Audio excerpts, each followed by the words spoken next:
Yo, what's going on, y'all? This is Marcus Rosa, a.k.a.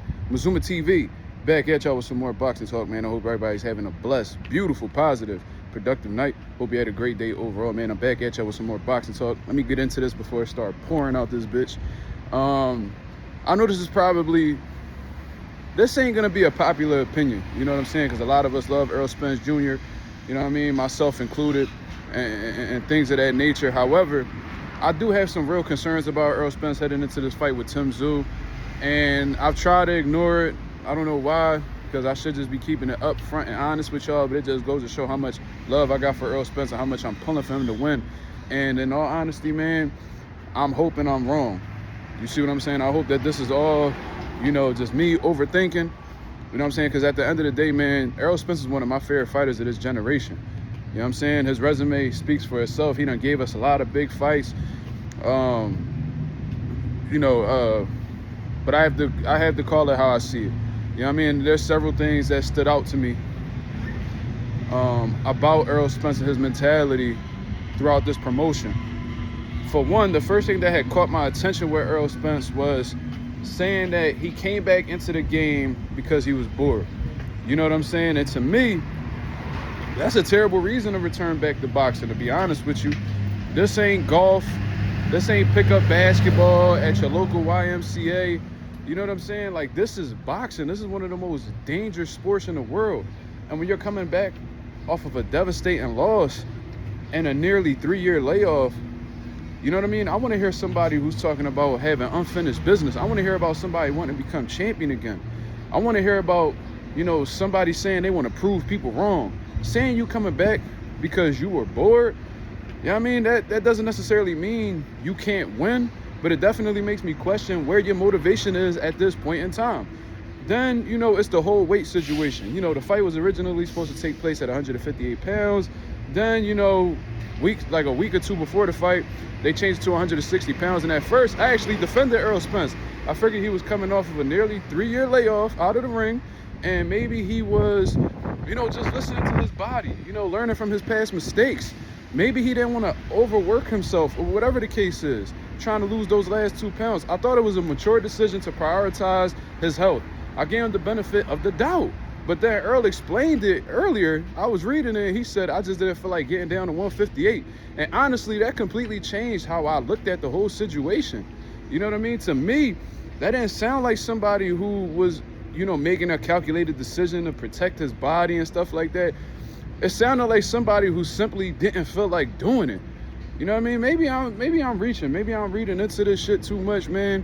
I don't know, but when you combine that with him saying that he came back because he was bored and stuff like that, to me, it just starts raising even more questions. And that's what this fight, the lead up to this fight has been this whole time. Questions. Very little answers, but questions on top of questions on top of questions. And then, we could even get into how the way he's been acting in the lead up to this promotion. You know what I mean? I'm looking at certain things that he's doing, and I can't help but notice that it seems a bit out of character. You know what I mean? Like, it ain't the Errol Spence that I'm accustomed to seeing, that we've gotten used to throughout the years. At first when the fight was, he wouldn't shake Tim Tszyu's hand and stuff like that. That was a little bit of a controversial thing. Then he came out and said something along the lines of, we could handshake, we could get a handshake and a hug after the fight. You know what I'm saying? Now he's saying in the latest face-off that he's not going to shake his hand at all. You know what I mean? That automatically made me think about Kevin Garnett. You know what I mean? Kevin Garnett, I remember he was a fierce competitor, and he looked for any type of edge to motivate himself. And I remember he had a situation with Dirk Nowitzki. Dirk Nowitzki was cooking Kevin Garnett. And Kevin Garnett needed to find something to motivate himself, so he was going around telling Paul Pierce that Dirk Nowitzki called him a nigga. And Paul Pierce was like, bro, I was there the whole time. Like, he didn't say that. And Kevin Garnett was like, yes, he did. You know what I mean? But he said it in German. So that's exactly what my mind went to. And obviously, the point wasn't that Dirk actually said it or anything like that. It was just that KG was known, to try to find whatever he can to have a mental edge over his opponent so he could compete at a high level. You know what I'm saying? He had to convince himself basically that somebody had disrespected him in order to bring out that killer instinct. You know what I'm saying? And am I saying that Errol Spence is necessarily doing that? Not really. I don't know definitively, but it does make me wonder. It feels like he's trying to manufacture some type of like emotional edge going into this Tim Tszyu fight. And honestly, I think there's a reason for that when it comes to Errol Spence. Spence has been known for being the ultimate competitor throughout his career. He never seemed to be the person to really search for motivation because the fire was within him. You know what I mean? He didn't have to look for nothing because he already had it. You know what I'm saying? You can see it in the way he fought. You can see the way he trained. And every time he stepped into the ring, he wanted smoke. You know what I mean? He wanted every challenge that was available. But it's been nearly 3 years since Errol Spence has fought. That's a really long time. I'm going to keep bringing it up. Long enough to build a life where boxing isn't your entire identity no more. You know what I'm saying? Long enough to be comfortable without the sport and things like that. He stated that, you know, he's grew complacent, you know, spending time with his family, you know, even engaging in different sports and stuff like that to support his kids. Like Errol Spence is telling us that I'm not pulling this out of thin air. This is something that he legitimately said.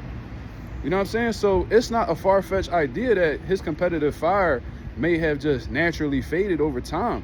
You know what I'm saying? And after everything that he's done accomplished in the sport, being a unified world champion, one of the most action-packed divisions in the sport of boxing at the time, making millions upon millions of dollars, and then suffer and then, you know, getting whooped by Terrence Crawford like that. You know what I mean? Maybe that fire ain't burning like it used to. You know what I mean? That's not like a far-gone conclusion. And if that's true, then maybe that's what we're seeing.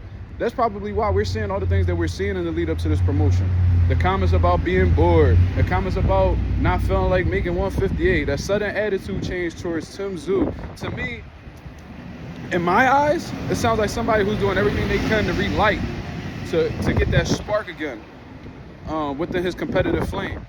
You know what I mean? That doesn't come as natural as it once did. Then there was the comments about fighting in Australia. That was like something that also stood out to me. And he said he wanted to challenge, like at first he said he wanted to challenge a fighting over there. And, you know, I respected that because he did it before against Kell Brook and stuff like that. But then he also mentioned that one of the reasons was because he wouldn't have to do a million interviews back in Texas. You know what I mean? And again, maybe I'm reaching, I don't know, maybe I'm tripping. Let me know in the comments. But when I take that comment, the board comment, the weight comment, the handshake situation, and the nearly 3-year layoff, I can't ignore these patterns, at least in my head. None of these things individually are a huge deal, for real, but together they make me question whether the same obsessive, hungry Errol Spence is still there. Now, could I be completely wrong? Yes, and there's nothing wrong with that. Maybe this is going to be one of the best versions of Errol Spence we've ever seen. You know what I mean? Maybe he'll get the stoppage. Maybe he'll whoop Tim Tszyu ass. For real, I wouldn't even be shocked. But, you know, I had to just come on here, y'all, and explain to y'all while I'm concerned. I can't ignore the signs. I just can't help but question whether he still has that same relentless obsession that made him one of the best fighters in the world. You know what I mean? And against a dangerous, active pressure fighter like Tim Tszyu, you know, I can't help but have these questions, man. That might be the biggest question of this entire fight. But we'll see on Sunday. Y'all let me know what y'all think about this. This is Marcus Rosa, a.k.a. Mazuma TV. I hope you guys have a blessed, beautiful one. I'll be back at y'all with another live, 10:30 p.m. Eastern Standard Time to continue cooking up on what's going on in the boxing world. Hope you guys have a blessed one. I'm out of here, man. Peace.